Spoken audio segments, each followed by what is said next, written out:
फरिश्तों को मालूम है कि यहां से क्या मिलने वाला है, इसलिए वो कभी भी देर नहीं करते, वो सबकत ले जाते हैं। और खासकर आज जिस बीवी का जिक्र है,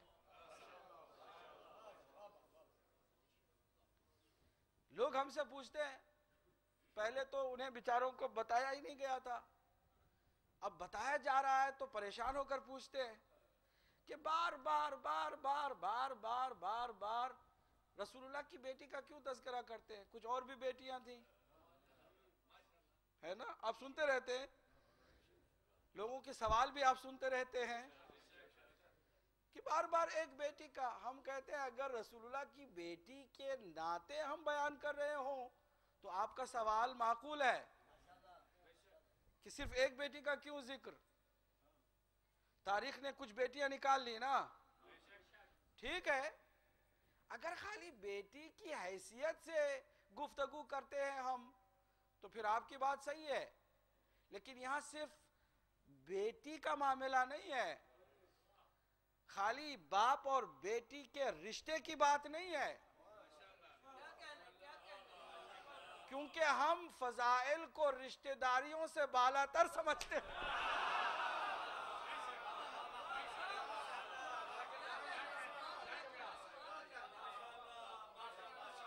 फजाइल को रिश्तेदारियों से बालातर समझते हैं। हम किसी के पीछे आंख बंद करके इसलिए नहीं चल पड़ते हैं कि कोई ससुर है,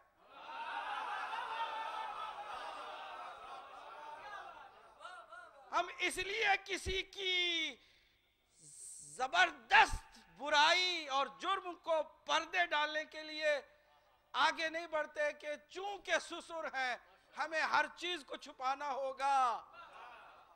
एड़ी चोटी का जोर लगाया जा रहा है कि पर्दे डाल दो, या फिर कद छोटा है तो कद बड़ा बड़ा के। मैं आपको बताऊं, जिसका कद छोटा हो उसको बढ़ाओगे तो कार्टून बनेगा, हकीकत नहीं बनेगी। जुमले को कैच कर लिया होगा तो सलवात पढ़िए मोहम्मद वाले मोहम्मद पर।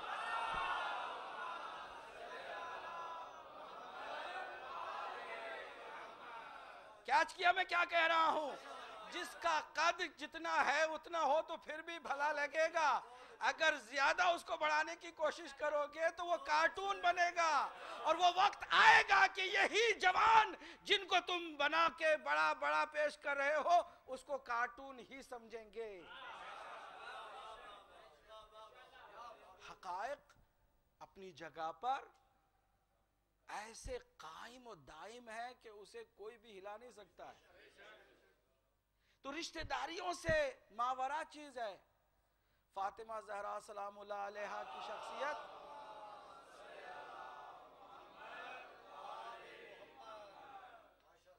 खाली एक रसूलुल्लाह की बेटी की हैसियत से नहीं है। जो इसी एक फजीलत का कायल है वो बिल्कुल बीबी को नहीं जानता है, दूर दूर तक उसे मारिफत अल्लाह ने नहीं दी है।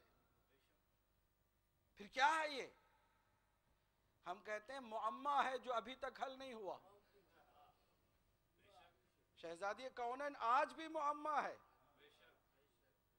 हालांकि बहुत सारी किताबें लिख दी गई, बहुत सारी तकरीरें हो चुकी, बहुत सारे अशआर शायरों ने पढ़ दिए, लिख दिए, सुना दिए, फिर भी बीबी मुअम्मा है, नहीं मालूम कि है क्या। दुश्मन अबतर का ताना देता है, अल्लाह को जलाल आता है, और उस अबतर के ताने के जवाब में सूरह कौसर भेजता है, और कौसर भेज करके सवाल के जवाब में यह नहीं कहता कि वो तुम्हें बे औलाद समझते हैं, ए हबीब हम तुम्हें औलाद अता करते हैं, नहीं, है ना। जिस बात का ताना दिया जा रहा है उसका जवाब यही तो होना चाहिए कि वो तुम्हें अबतर कहते हैं, ए रसूल जाओ तुमको हम औलाद अता कर देते हैं। यही होना चाहिए था ना। औलाद का जिक्र अल्लाह नहीं करता, क्योंकि अल्लाह भी चाहता है कि मुसलमान रिश्तेदारी के चक्कर में गिरफ्तार ना हो। रिश्तेदारियों की निस्बती और नसबी हवालों के अंदर ही महदूद ना हो जाए। यह भी नहीं फरमाता है हबीब हमने आपको बेटी अता की, नहीं, बल्कि क्या फरमाया, अल्लाह अकबर। पहले आप जान लें कि सूरह कौसर क्या सूरा है।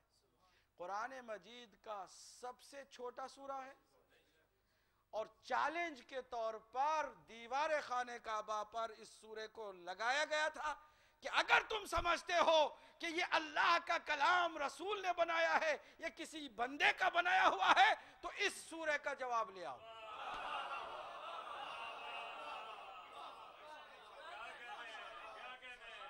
कोई और सूरा परवरदिगार लगा देता चैलेंज के तौर पर, सूरह बकरा लगा देता,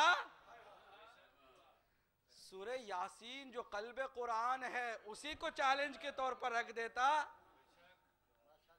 ये सूरह कौसर जो सबसे छोटा सूरा है उसको चैलेंज के तौर पर क्यों रखता है? आवाज कुदरत आएगी कि कुरान की इज्जत भी उसी से है। सुनिए मैं क्या कहने जा रहा हूं, कुरान की इज्जत भी उसी से है, रसूल की इज्जत भी उसी से है, अनबिया की इज्जत भी उसी से है, जमीन और आसमान का विकार भी उसी से है, जिसे ज़हराए अत्थर कहते हैं।